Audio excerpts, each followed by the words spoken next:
ನೀವು ನೋಡ್ತಾ ಇದ್ದೀರಾ MMK ಟಿವಿ ಕನ್ನಡ. ನಾನು ವಿಭಾ. ಮೊದಲಿಗೆ ಹೆಡ್ಲೈನ್ಸ್. ಹೊಸಕೋಟೆಯಲ್ಲಿ ಕಿರಿದಾದ ರಸ್ತೆಯಲ್ಲಿ 2 ಬಸ್ಗಳ ಏಕಕಾಲದಲ್ಲಿ ಸಂಚಾರ. ಕೊತ್ತಂಬರಿ ಸೊಪ್ಪಿಗೆ ದಿಢೀರ್ ಬೆಲೆ ಕುಸಿತ, ರೈತರು ಕಂಗಾಲು. ಐಕಾನಿಕ್ ಊರ್ವಶಿ ಥಿಯೇಟರ್ಗೆ ಬಿತ್ತು ಅಂತಿಮ ತೆರೆ. 55 ವರ್ಷಗಳ ಇತಿಹಾಸದ ಊರ್ವಶಿ ಚಿತ್ರಮಂದಿರ ನೆಲಸಮ. ಸಂತು ತಾಯಿ ಮೇಲೆ ಸೈಕಲ್ ಎತ್ತಿ ಹಾಕಿದ ಮಂಜ.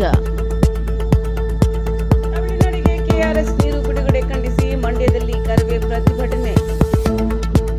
ಆರ್ತಿ ಉಕ್ಕಡದಲ್ಲಿ ಪಿಎಸ್ಐಗೆ ಕಪಾಳ ಮೋಕ್ಷ, ಎಂಎಲ್ಎ ಪುತ್ರಿ ವಿಡಿಯೋ ಲೀಕ್. ದೇವನಹಳ್ಳಿಯಲ್ಲಿ ಭಾರೀ ಮಳೆ, ರೈತರಲ್ಲಿ ಸಂತಸದ ವಾತಾವರಣ. ಲೀಲಾ ಬಿಟ್ಟು ಹೋಗಿದ್ದಾಳೆ ಎಂಬ ವಿಚಾರಕ್ಕೆ ಶುರುವಾದ ಗಲಾಟೆ ಕೊನೆಗೆ ತಾಯಿ ಮೇಲೆ ಹಲ್ಲೆ ಮಾಡುವ ಹಂತಕ್ಕೆ ತಲುಪಿದೆ. ಸಂತು ತಾಯಿ ಮೇಲೆ ಮಂಜ ಸೈಕಲ್ ಎತ್ತಿ ಹಾಕಿದ್ದಾನೆ ಎಂಬ ಆರೋಪ ಕೇಳಿಬಂದಿದೆ. ಈ ಕುರಿತು ವರದಿ ಇಲ್ಲಿ.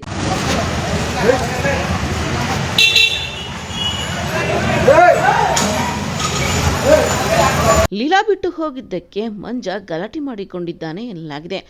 ಗಲಾಟೆ ವಿಕೋಪಕ್ಕೆ ತಿರುಗಿದ್ದು ಸಂತು ತಾಯಿಯ ಮೇಲೆ ಸೈಕಲ್ ಎತ್ತಿ ಹಾಕಿದ ಆರೋಪ ಕೇಳಿಬಂದಿದೆ.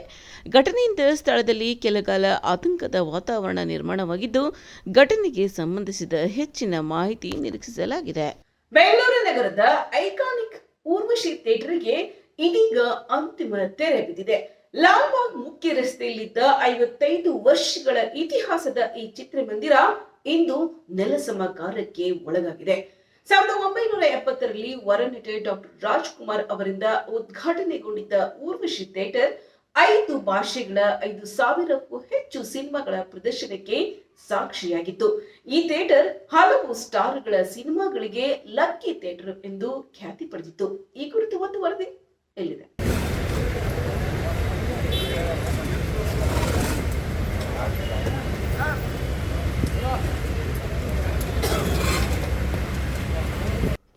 ಊರ್ವಶಿ ಥಿಯೇಟರ್ ನೆಲಸಮಕ್ಕೆ ಸುಪ್ರೀಂ ಕೋರ್ಟ್ ಆದೇಶದಿಂದ ಬಿಗ್ ಟ್ವಿಸ್ಟ್ ಎದುರಾಗಿದೆ.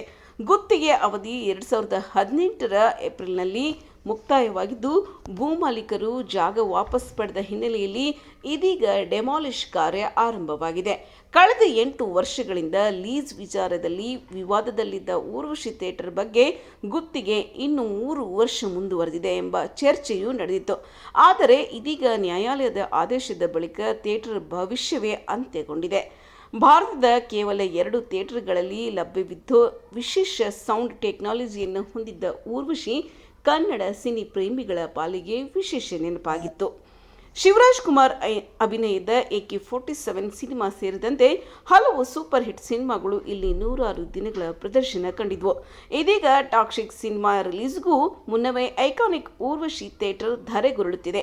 ಒಂದು ಕಾಲದಲ್ಲಿ ಪ್ರೇಕ್ಷಕರ ಹಾಟ್ಸ್ಪಾಟ್ ಆಗಿದ್ದ ಊರ್ವಶಿ ಇನ್ನು ಮುಂದೆ ಬೆಂಗಳೂರಿನ ಸಿನಿ ಪ್ರೇಮಿಗಳ ಪಾಲಿಗೆ ಕೇವಲ ನೆನಪು ಮಾತ್ರ. 50 ವರ್ಷಗಳ ಸಿನಿಮಾ ಇತಿಹಾಸಕ್ಕೆ ಇಂದು ಅಂತಿಮ ತೆರೆ ಬಿದ್ದಿದೆ. ಕೊತ್ತಂಬರಿ ಸೊಪ್ಪಿನ ಬೆಲೆ ಈಗ ದಿಢೀರ್ ಕುಸಿದಿದ್ದು, ರೈತರು ಸಂಕಷ್ಟಕ್ಕೆ ಸಿಲುಕಿದ್ದಾರೆ. ರೂಪಾಯಿ 15ರಿಂದ 20 ರೂಪಾಯಿ ಇದ್ದ ಕೊತ್ತಂಬರಿ ಕಟ್ಟಿಗೆ ಬೆಲೆ ಕೇವಲ ಈಗ 2ರಿಂದ 3 ರೂಪಾಯಿಗೆ ಕುಸಿದಿದೆ. ಬೆಲೆ ಸಿಗದೆ ಬೆಂಡವಾದಲ್ಲಿ ರೈತರು ಕೊತ್ತಂಬರಿ ಸೊಪ್ಪನ್ನ ರಸ್ತೆಗೆ ಸುರಿದು ಆಕ್ರೋಶ ವ್ಯಕ್ತಪಡಿಸಿದ್ದಾರೆ. ಕೊತ್ತಂಬರಿಗೆ ಕನಿಷ್ಠ ಬೆಂಬಲ ಬೆಲೆ ನಿಗದಿಪಡಿಸುವಂತೆ ಸರ್ಕಾರಕ್ಕೆ ಆಗ್ರಹಿಸಿದ್ದಾರೆ. ಮುಗಿತ ಪಾಪ ರೇಟ್ ರೀ ದಂಡೋಡ್ ಮಾರ್ಕೆಟ್ನಾಗ ರೇಟ್ ಸೋಯಾಗಣ ಕೊತ್ತಂಬರಿ ಶುರು ಆತ. ಕಳೆದ ಒಂದು ವಾರದಲ್ಲಿ ಕೊತ್ತಂಬರಿ ಸೊಪ್ಪಿನ ಬೆಲೆಯಲ್ಲಿ ಭಾರಿ ಕುಸಿತ ಕಂಡುಬಂದಿದೆ. ವಾರದ ಹಿಂದೆ ಒಂದು ಕಟ್ಟಿಗೆ 15 ರೂಪಾಯಿ ಇದ್ದ ದರ ಇದೀಗ ಕೇವಲ 2ರಿಂದ 3 ರೂಪಾಯಿಗೆ ಇಳಿಕೆಯಾಗಿದೆ. 16,000 ರೂಪಾಯಿ ಖರ್ಚು ಮಾಡಿ ಕೊತ್ತಂಬರಿ ಬೆಳೆದ ರೈತರಿಗೆ ಮಾರುಕಟ್ಟೆಯಲ್ಲಿ ಸೂಕ್ತ ಬೆಲೆ ಸಿಗದ ಸಂಕಷ್ಟ ಎದುರಾಗಿದೆ. ಕೊಯ್ಲು, ಸಾಗಾಟ ಹಾಗೂ ಕೂಲಿ ವೆಚ್ಚವು ಮರಳಿ ಬಾರದ ಸ್ಥಿತಿ ನಿರ್ಮಾಣವಾಗಿದೆ. ಬೆಲೆ ಕುಸಿತದಿಂದ ಬೇಸತ್ತ ರೈತರು ಬೆಂಡವಾಡ ಗ್ರಾಮದ ಹೊರವಲಯದಲ್ಲಿ ಕೊತ್ತಂಬರಿ ಸೊಪ್ಪನ್ನು ರಸ್ತೆಯ ಬದಿಗೆ ಸುರಿದು ಸರ್ಕಾರದ ವಿರುದ್ಧ ಆಕ್ರೋಶ ವ್ಯಕ್ತಪಡಿಸಿದ್ದಾರೆ. ಕೊತ್ತಂಬರಿ ಸೊಪ್ಪಿಗೆ ಕನಿಷ್ಠ ಬೆಂಬಲ ಬೆಲೆ ನಿಗದಿಪಡಿಸಿ ರೈತರ ಬೆಳೆಗಳಿಗೆ ನ್ಯಾಯಯುತ ದರ ಕಲ್ಪಿಸಬೇಕೆಂದು ರೈತರು ಸರ್ಕಾರವನ್ನು ಆಗ್ರಹಿಸಿದ್ದಾರೆ. ಹೊಸಕೋಟೆ ಹೊಸಕೋಟೆಯ ಅಂಬೇಡ್ಕರ್ ಭವನದ ಬಳಿ ಕಿರಿದಾದ ರಸ್ತೆಯಲ್ಲಿ 2 ಬಸ್ಗಳು ಮುಖಾಮುಖಿಯಾದ ಪರಿಣಾಮ ಕೆಲ ಹೊತ್ತು ಸಂಚಾರಕ್ಕೆ ಅಡಚಣೆ ಉಂಟಾಯಿತು. ರಸ್ತೆ ಅಗಲೀಕರಣ ಹಾಗೂ ಸಂಚಾರ ನಿಯಂತ್ರಣಕ್ಕೆ ಕ್ರಮ ಕೈಗೊಳ್ಳುವಂತೆ ಸ್ಥಳೀಯರು ಒತ್ತಾಯಿಸಿದ್ದಾರೆ. ಹೊಸಕೋಟೆ ನಗರದ ಅಂಬೇಡ್ಕರ್ ಭವನದ ಸಮೀಪದ ಕಿರಿದಾದ ರಸ್ತೆಯಲ್ಲಿ ಒಂದೇ ಸಮಯದಲ್ಲಿ 2 ಬಸ್ಗಳು ಸಂಚರಿಸಿದ ಪರಿಣಾಮ ಕೆಲಕಾಲ ಇಕ್ಕಟ್ಟಿನ ಪರಿಸ್ಥಿತಿ ನಿರ್ಮಾಣವಾಗಿತ್ತು. ಕಿರಿದಾದ ರಸ್ತೆಯಲ್ಲಿ ಬಸ್ಗಳು ಮುಖಾಮುಖಿಯಾಗಿ ಬಂದಿದ್ದರಿಂದ ಇತರೆ ವಾಹನಗಳ ಸಂಚಾರಕ್ಕೂ ಅಡಚಣೆ ಉಂಟಾಯಿತು. ರಸ್ತೆ ಅಗಲೀಕರಣ ಅಥವಾ ಸಂಚಾರ ನಿಯಂತ್ರಣಕ್ಕೆ ಕ್ರಮ ಕೈಗೊಳ್ಳುವಂತೆ ಸ್ಥಳೀಯರು ಒತ್ತಾಯಿಸಿದ್ದಾರೆ.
ಭಾರಿ ಮಳೆ ಸುರಿದಿದೆ.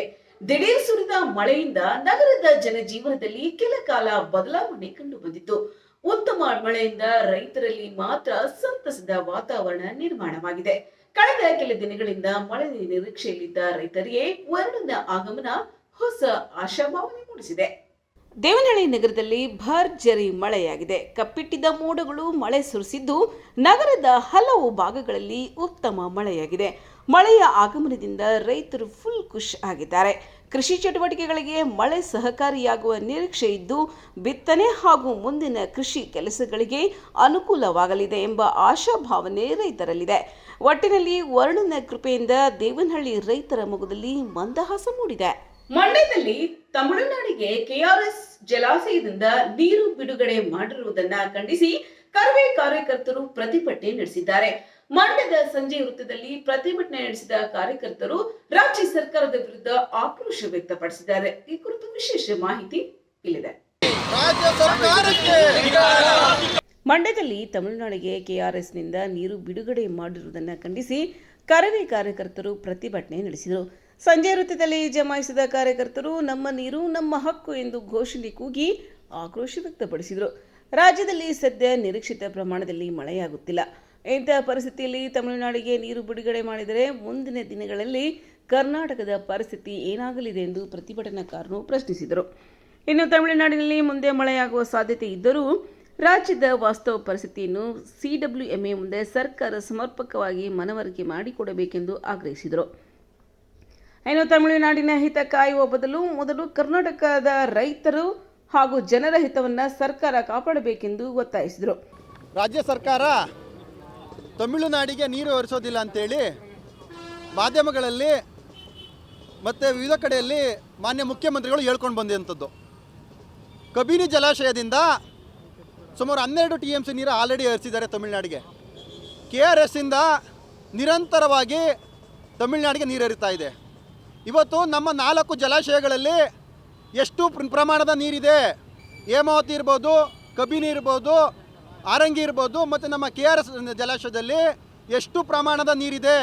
ಇವತ್ತು ಅರ್ಧಕ್ಕರ್ಧ ಡ್ಯಾಮ್ ಇನ್ನೂ ಸಂಪೂರ್ಣವಾಗಿ ತುಂಬಿಲ್ಲ. ಮಳೆಗಾಲ ಸಂಪೂರ್ಣವಾಗಿ ಮುಗ್ದಿದೆ. ನಮ್ಮಲ್ಲಿ ಕುಡಿಯೋದಕ್ಕೆ ಪ್ರತಿ ತಿಂಗಳು ಎಷ್ಟು TMC ನೀರು ಬೇಕು? 4 ರಿಂದ 5 ಜಿಲ್ಲೆಗಳಿಗೆ, ಅದು ಬೆಂಗಳೂರಂಥ ಮಹಾನಗರಕ್ಕೆ ಪ್ರತಿ ತಿಂಗಳು ಎಷ್ಟು TMC ನೀರು ಬೇಕು? ಇದು ಯಾವುದೇ ರೀತಿ ಯಾವುದೋ ಲೆಕ್ಕಗಳು ಇಲ್ದೇ ನೀರುಗಟ್ಟಿಯ ಕೆಲಸವನ್ನು ಕರ್ನಾಟಕ ರಾಜ್ಯ ಸರ್ಕಾರ ಮಾಡ್ತಾ ಇದೆ. ಇವತ್ತು ಮಂಡ್ಯ ಜಿಲ್ಲೆ ಜನಪ್ರತಿನಿಧಿಗಳು ಒಬ್ಬರು ಧ್ವನಿ ಎತ್ತೋದು ಬಿಟ್ಟರೆ ಇನ್ನು ಯಾವುದೇ ಪಕ್ಷದ 3 ಪಕ್ಷದ ಜನಪ್ರತಿನಿಧಿಗಳು ಧ್ವನಿ ಎತ್ತುತ್ತಾ ಇಲ್ಲ. ಇವತ್ತು ಇದೇ ಜಿಲ್ಲೆಯ ಸಂಸದರಾಗಿರುವಂತಹ ಕೇಂದ್ರ ಸಚಿವರು ಸಹ ಆಗಿದ್ದಾರೆ. ಅವರು ಇವತ್ತು ಕೇಂದ್ರ ಸರ್ಕಾರದ ಪ್ರತಿನಿಧಿಗಳನ್ನ ಕರ್ಕೊಂಡು ಬಂದು ಇಲ್ಲಿ ಏನು ವಾಸ್ತವಾಂಶವಾಗಿ 4 ಜಲಾಶಯ ವ್ಯಾಪ್ತಿಗಳಲ್ಲಿ ಇಲ್ಲಿ ಏನು ಸಮಸ್ಯೆ ಇದೆ, ಮಳೆ ಆಗಿಲ್ಲ, ಸಂಪೂರ್ಣವಾಗಿ ಕೃಷಿ ಭೂಮಿ ಎಲ್ಲ ನಾಶ ಆಗಿದೆ, ಮಳೆ ಆಗಿಲ್ಲ, ಜಲಾಶಯಗಳಲ್ಲಿ ನೀರಿಲ್ಲ, ಇನ್ನು ಮಳೆಗಾಲ ಮುಗ್ದಿದೆ, ಇನ್ನು ಅರಿವು ಮಾಡುವಂಥದ್ದು ಮುಂದಾಗಿಲ್ಲ. ಅವರು ಬರೀ ಬಿಡದಿ ಹೋರಾಟ ಕಡೆ ಗಮನ ಹರಿಸ್ತಾ ಇದ್ದಾರೆ. ಮಂಡ್ಯ ಜಿಲ್ಲೆಯ ರೈತರ ಕಡೆ ಒಂದು ಚೂರು ಗಮನ ಹರಿಸ್ತಾ ಇಲ್ಲ. ಅದರಲ್ಲಿ ಇನ್ನು 3 ಪಕ್ಷದ ಜನಪ್ರತಿನಿಧಿಗಳು ಅವರವರ ಪಕ್ಷದ ಹಿತಗಳನ್ನ ಕಾಯ್ಕೊಳ್ಳೋ ಹೋರಾಟಗಳು ಮಾಡ್ತಾ ಇದ್ದಾರೆ ಹೊರತು ಮಂಡ್ಯ ಜಿಲ್ಲೆಯ ಮತ್ತು ಕರ್ನಾಟಕದ ಜನರ ಬದ್ಧತೆ, ರೈತರ ಹಿತ ಕಾಯುವಂಥ ಕೆಲಸ ಮಾಡ್ತಾ ಇಲ್ಲ. ರಾತ್ರಿ ನೀರು ಹರಿಸ್ತಾ ಇದ್ದಾರೆ. ಮಾನ್ಯ ಮುಖ್ಯಮಂತ್ರಿಗಳೇ, ನೀವು ಏನು ನಾವು ಬಂಗಾರಪ್ಪನ ಶಿಷ್ಯ ಅಂತ ಹೇಳ್ತೀರಿ, ಅದರಲ್ಲೂ ಮಂಡ್ಯ ಜಿಲ್ಲೆ ಜನ ನನಗೆ ಪೆನ್ನು ಪೇಪರ್ ಕೊಡಿ ಅಂತ ಕೇಳಿದ್ರಿ. ಮುಂದಕ್ಕೆ ಮಂಡ್ಯ ಜಿಲ್ಲೆಯ ಜನಗಳಿಗೆ ಯಾವ ಥರ ನೀವು ನೀರು ಕೊಡ್ತೀರಿ? ಮಳೆ ಸಂಪೂರ್ಣವಾಗಿ ಇಲ್ಲ, ಇಲ್ಲಿ ನೀರಿಲ್ಲ, ಡ್ಯಾಮ್ಗಳಲ್ಲಿ ನೀರು ಸಂಪೂರ್ಣ ಖಾಲಿ ಆಗ್ತಾ ಇದೆ. ರೈತರುಗಳಿಗೆ ಕುಡಿಯೋಕ್ಕೆ ನೀರೇನು ಕೊಡ್ತೀರಿ? ನಮಗೆ ಬೆಳೆಗಳು ಬೇಡ, ಕುಡಿಯೋದಕ್ಕೆ ಏನು ನೀರು ಕೊಡ್ತೀರಿ? ನೀವು 15 ದಿನ ಕಟ್ಟು ಪದ್ಧತಿ ನೀವು ಹರಿಸ್ತೀರಿ ಅಂತ ಹೇಳಿದಿರಿ. ಆದರೆ ನಮ್ಮ ಇವತ್ತು ಮಳವಳ್ಳಿ ಇರ್ಬೋದು, ಮದ್ದೂರು ಇರ್ಬೋದು, ಕಡೆ ಭಾಗಕ್ಕೆ ನೀವು ಬಿಟ್ಟಿರೋ ನೀರು ಇವತ್ತು ಸಹ ಹರಿದಿಲ್ಲ, ಕಡೆ ಭಾಗಕ್ಕೆ ನೀರು ಹರಿದಿಲ್ಲ. ಇಂಥ ಸಂದರ್ಭದಲ್ಲಿ ನೀವು 15 ದಿನ ಕುಡಿಯೋದಕ್ಕೆ ನೀರು ಹರಿಸ್ತೀನಿ ಅಂತ ಹೇಳಿಕೆ ಕೊಡ್ತೀರಿ. ನಾವು ಎಲ್ಲಿ ಹೋಗೋದು ಸ್ವಾಮಿ? ಮಂಡ್ಯ ಜಿಲ್ಲೆಯವರು, ಕಾವೇರಿ ಕೊಳ್ಳದ ರೈತರು ಎಲ್ಲಿ ಹೋಗಬೇಕು? ಕೂಡಲೇ ರಾಜ್ಯ ಸರ್ಕಾರ ಏನು ಮಾನ್ಯ ಬಂಗಾರಪ್ಪನ ನನ್ನ ಶಿಷ್ಯ ಅಂತ ಹೇಳ್ಕೊಳ್ಳೋಂಥ ಮುಖ್ಯಮಂತ್ರಿಗಳು ಏನು ಬಂಗಾರಪ್ಪರ ಥರ ಸುಗ್ರೀವಾಜ್ಞೆ ತಂದು ತಮಿಳುನಾಡಿಗೆ ಒಂದು ತೊಟ್ಟು ನೀರು ಸಹ ಹರಿಸಬಾರ್ದು. ಕೂಡಲೇ ಏನು ಆಲ್ರೆಡಿ KRS ಇಂದ ನೀರು ಹರಿಸ್ತಾ ಇದ್ದಾರೆ, ಅದನ್ನ ಕೂಡಲೇ ನಿಲ್ಲಿಸಬೇಕು. ಇವತ್ತು ಸುಪ್ರೀಂ ಕೋರ್ಟಲ್ಲಿ ಮೇಲ್ಮನವಿ ವಿಚಾರಣೆ ಇದೆ. ನಾವು ಇವತ್ತೇನಾದರೂ ಸುಪ್ರೀಂ ಕೋರ್ಟಲ್ಲೂ ಸಹ ಕರ್ನಾಟಕದ ಪರ ತೀರ್ಪು ಏನಾರ ಬರ್ನಿಲ್ಲ ಅಂತಂದರೆ ಈ ದೇಶದ ಒಕ್ಕೂಟದ ವ್ಯವಸ್ಥೆಯಲ್ಲಿ ನಾವು ಇದ್ದೀವಾ ಅನ್ನೋದನ್ನು ನಾವು ಯೋಚನೆ ಮಾಡಬೇಕು. CWMA CWRC ತಮಿಳ್ನಾಡು ಪರನೇ ಆದೇಶಗಳು ಕೊಟ್ಟಿದೆ. ಇಲ್ಲಿಯ ಪರಿಸ್ಥಿತಿಗಳನ್ನ ಅರ್ಥಕೊಂಡಿಲ್ಲ, ಇಲ್ಲಿಯ ವ್ಯವಸ್ಥೆಗಳನ್ನ ಏನು ಮಳೆ ಬಿದ್ದಿದೆ, ಎಷ್ಟು ಪ್ರಮಾಣದಲ್ಲಿ ಮಳೆ ಬಿದ್ದಿದೆ. ಈಗ ಹೆಚ್ಚಾಗಿ ಮಳೆ ಬಿದ್ದಂಥ ಸಂದರ್ಭದಲ್ಲಿ ಕಳೆದ ವರ್ಷ ಮಳೆ ಬಿದ್ದಿದೆ, 300 TMC ಅಷ್ಟು ನೀರು ತಮಿಳ್ನಾಡಿಗೆ ಹರಿದಿದೆ. ಆದರೆ ಅಲ್ಲಿ ಅವ್ರು ಕೇಳ್ತಾ ಇರೋದು ಬೆಳೆಗಳ ನೀರು ಕೇಳ್ತಾ ಇದ್ದಾರೆ. ಇಲ್ಲಿ ನಾವು ಕೇಳ್ತಾ ಇರೋದು ಕುಡಿಯೋ ನೀರಿಗೆ. ನಮಗೆ ಬೆಳೆ ಬೇಡ ಸ್ವಾಮಿ. ನಮ್ಮ ಕನ್ನಡಿಗರಿಗೆ ಏನು 4 ಇಂದ 5 ಜಿಲ್ಲೆಗೆ ನೀರು ಕುಡಿಯೋಕ್ಕೆ ನೀರು ಬೇಕು, ಆ ಜಿಲ್ಲೆ ಜನಕ್ಕೆ ಕುಡಿಯೋ ನೀರು ಕೇಳ್ತಾ ಇದ್ದೀವಿ. ಆ ಕುಡಿಯೋ ನೀರು ಎಲ್ಲಿಂದ ತಂದು ಕೊಡ್ತೀರಿ ನೀವು? ಈಗ ಮಳೆ ಇಲ್ಲ, ಸಂಪೂರ್ಣವಾಗಿ ಮಳೆ ಇಲ್ಲ, ಇರೋದು ಅರ್ಧ ಜಲಾಶಯದಲ್ಲಿ ಅರ್ಧ ನೀರಿದೆ. ಎಷ್ಟು TMC ನೀರು ಕುಡಿಯೋಕ್ಕೆ ಬೇಕು, ಬೆಳೆಗಳಿಗೆ ಎಷ್ಟು ಬೇಕು, ಇಲ್ಲಿ ಜಿಲ್ಲೆ ಜನಕರುಗಳಿಗೆ ಎಷ್ಟು ನೀರು ಬೇಕು ಅನ್ನೋದು ವಾಸ್ತವಾಂಶ ನೀವು ಏನಾರು ಮನ್ಕೊಂಡಿದ್ದೀರಾ? ನಿಮ್ಮ ರಾಜಕೀಯ, ನಿಮ್ಮ ಪ್ರತಿಷ್ಠೆಗೆ ಪ್ರತಿದಿನ ರಾಜ್ಯಾದ್ಯಂತ ಹೋರಾಟಗಳು ಮಾಡ್ತಾ ಇದ್ದೀರಿ 3 ಪಕ್ಷದವರು. ಮಂಡ್ಯ ಜಿಲ್ಲೆ ರೈತರ ಬಗ್ಗೆ ಯಾಕೆ ನೀವು ಇದುವರೆಗೆ ಧ್ವನಿ ಎತ್ತಿಲ್ಲ 3 ಪಕ್ಷದವರು? ಹಾಗಾಗಿ ಎಲ್ಲ ಎಚ್ಚೆತ್ಕೋಬೇಕು. ಏನಾದ್ರು ತಮಿಳ್ನಾಡಿಗೆ ಮಾನ್ಯ ಮುಖ್ಯಮಂತ್ರಿಗಳೇ, ನೀವು ಸಂಕಷ್ಟ ಏನು ಬಂಗಾರಪ್ಪ ಅವ್ರ ಥರ ಸಂಕಷ್ಟ ಸೂತ್ರವನ್ನು ಜಾರಿಗೊಳಿಸಬೇಕು, ಸುಗ್ರೀವಾಜ್ಞೆ ಜಾರಿಗೆ ತರಬೇಕು. ಒಂದು ತೊಟ್ಟು ನೀರು ಹರಿಸಬಾರ್ದು. ಕೇಂದ್ರ ಸರ್ಕಾರವೂ ಸಹ ಸಂಕಷ್ಟ ಸೂತ್ರವನ್ನು ಜಾರಿಗೊಳಿಸಿ ನಮ್ಮ ತಮಿಳ್ನಾಡಿಗೆ ನೀರನ್ನು ಸಂಪೂರ್ಣವಾಗಿ ನಿಲ್ಲಿಸಬೇಕು ಅಂತೇಳಿ ನಾವು ಈ ಸಂದರ್ಭದಲ್ಲಿ ಕರ್ನಾಟಕ ರಕ್ಷಣಾ ವೇದಿಕೆ ಈ ಸಮಯದಲ್ಲಿ ಒತ್ತಾಯ ಮಾಡ್ತೀವಿ. ಕಾವೇರಿ ನೀರು ನಿರ್ವಹಣಾ ಮಂಡಳಿ ಏನಿದೆ, ತೀರ್ಪು ಯಾವಾಗ್ಲೂ ತಮಿಳ್ನಾಡು ಪರನೇ ಬರ್ತಾ ಇದೆ, ನಮ್ಮ ಪರವಾಗಿ ಯಾಕೆ ಬರ್ತಾ ಇಲ್ಲ? ನಮ್ಮ ಲಾಯರ್ಗಳೇನು ವಾದ ಮಾಡ್ತಾ ಇಲ್ವಾ ಅನ್ನೋವಂಥದ್ದು ನಮ್ಮ ಪ್ರಶ್ನೆ. ಮತ್ತು ಜಲನೀತಿ ಅಂತ ಹೇಳ್ತಾರೆ, ನಮಗೆ ನದಿ ಜೋಡಣೆ ಮಾಡ್ತೀವಿ ಅಂತ ಅನ್ನೋದನ್ನ ಬರೀ ಪತ್ರಿಕೆಗಳಲ್ಲಿ ಮೀಡಿಯಾದಲ್ಲಿ ಮಾತ್ರ ಕೇಳ್ತಾ ಇದ್ದೀವಿ. ನಾವು ನದಿ ಜೋಡಣೆ ಮಾಡೋಕ್ಕೆ ಕೇಂದ್ರ ಸರ್ಕಾರಕ್ಕೆ ಆಗಲ್ವಾ ಅಥವಾ ಆಗುತ್ತಾ? ಅದನ್ನು ಕರೆಕ್ಟಾಗಿ ಹೇಳಬೇಕು. ನದಿ ಜೋಡಣೆ ಮಾಡ್ತೀವಿ ಅಂತ ನಾವು ಸುಮಾರು ವರ್ಷದಿಂದ ಕೇಳ್ತಾನೆ ಇದ್ದೀವಿ. ಇದು ಅಲ್ಲೇ ಕುಳಿತಿದೆ, ಪೇಪರಲ್ಲಿ, ಪೆನ್ನಲ್ಲಿ ಮತ್ತು ಮೀಡಿಯಾದಲ್ಲಿ ಪತ್ರಿಕೆಗಳು ನೋಡ್ತಾ ಇದ್ದೀವಿ. ಒಂದು ಮೇಕೆದಾಟು ಯೋಜನೆ ಕೈಗೆತ್ಕೋತೀವಿ ಅಂತ ಹೇಳ್ತಾರೆ. ಮೇಕೆದಾಟು ಯೋಜನೆ ಶೀಘ್ರವಾಗಿ ಕೈಗೆತ್ಕೊಂಡು ಆ ಕೆಲಸ ಮಾಡಿದ್ರೆ ಅಷ್ಟೋ ಇಷ್ಟೋ ನಮ್ಮ ರೈತರಿಗೂ ಅನುಕೂಲ ಆಗುತ್ತೆ. ತಮಿಳ್ನಾಡಿಗೂ ಇವ್ರು ಏನು ನೀರು ಕೊಡ್ಬೋದು ಅದನ್ನು ಕೊಡ್ಬೋದು. ನಮ್ಮ ರೈತರು ಹೋರಾಟ ಮಾಡ್ಕೊಂಡು ಬೀದಿಲಿ ಬಿದ್ದು ಇಲ್ಲಿ ಹೋರಾಟ ಮಾಡ್ಕೊಂಡು ಓದಾಡ್ತಿದ್ದಾರೆ. ಅಲ್ಲಿ ಆರಾಮಾಗಿ ತಮಿಳ್ನಾಡವರು ವ್ಯವಸಾಯ ಮಾಡ್ಕೊಂಡು ನೆಮ್ಮದಿಯಾಗಿ ಜೀವನ ಸಾಗಿಸ್ತಾ ಇದ್ದಾರೆ. ನಾವು ಇಲ್ಲಿ ಹೋರಾಟ ಮಾಡಿದ್ರೆ ನಮ್ಮದು ಕಥೆಯಾಗಿದೆ.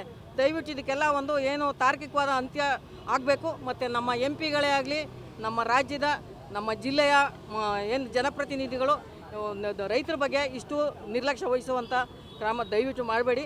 ನಮ್ಮ ರೈತರ ಬಗ್ಗೆ ನೀವು ಎಚ್ಚರಿಕೆ ತಗೊಂಡು ಅವ್ರ ಬಗ್ಗೆ